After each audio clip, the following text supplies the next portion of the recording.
Just think positive.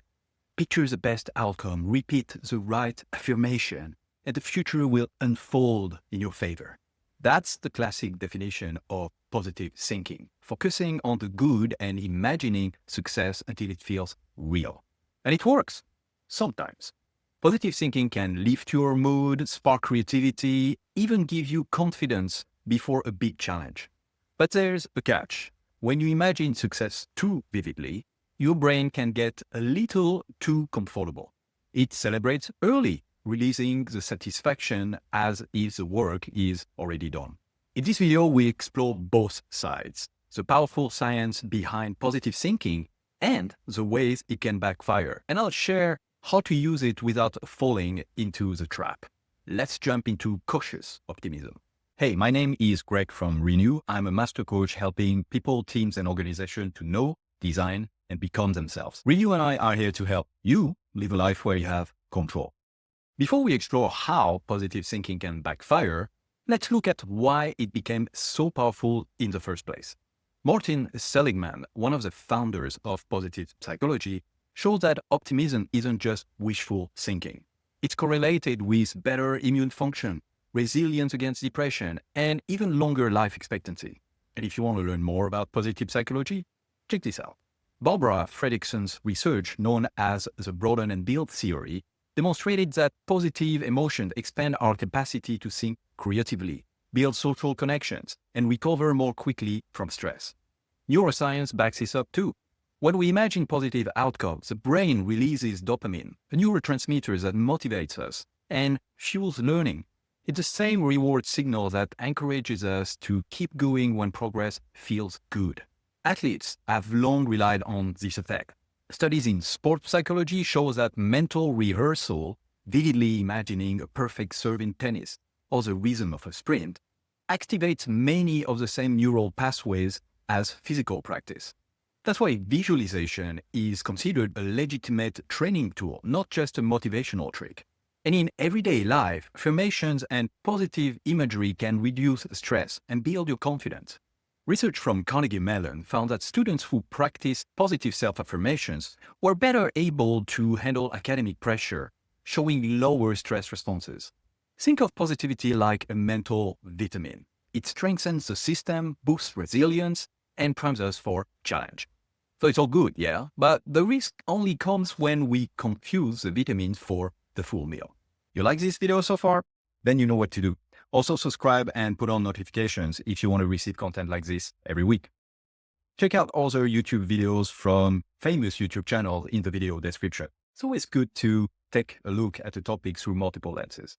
And now comes the other side of the story, the one we don't often hear. Psychologist Gabrielle Huntington spent years studying what happens when people fantasize about success. And she found something surprising. When we imagine the perfect outcome too vividly, motivation often drops instead of rising. Why? Because the brain confuses imagination with reality. It's called the goal substitution effect. You picture the big promotion, the dream relationship, or the perfect marathon finish, and your limbic system releases dopamine as if the work is already done.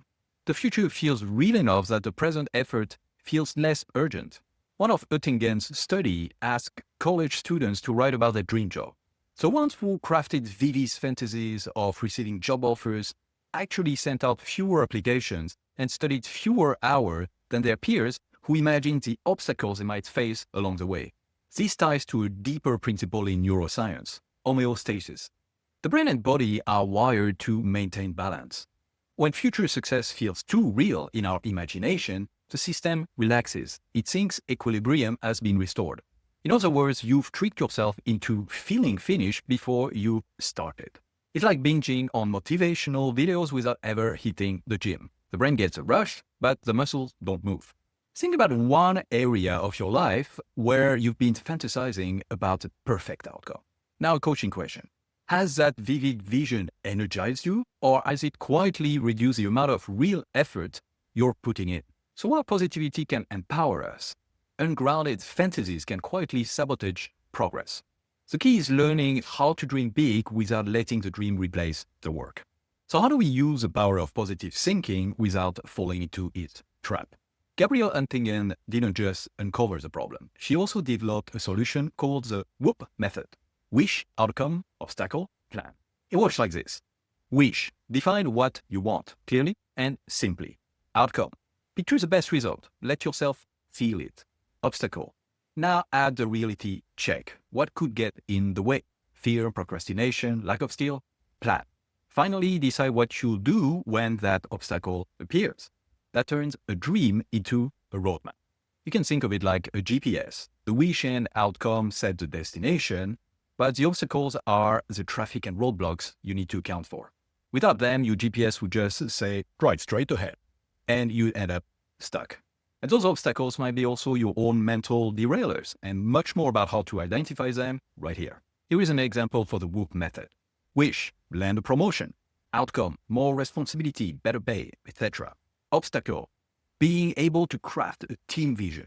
Plan, find a strong mentor in the organization who has demonstrated visionary capabilities. Now it's your turn. Pick a goal you've been fantasizing about. Now have a coaching reflection. What's one obstacle that's likely to show up?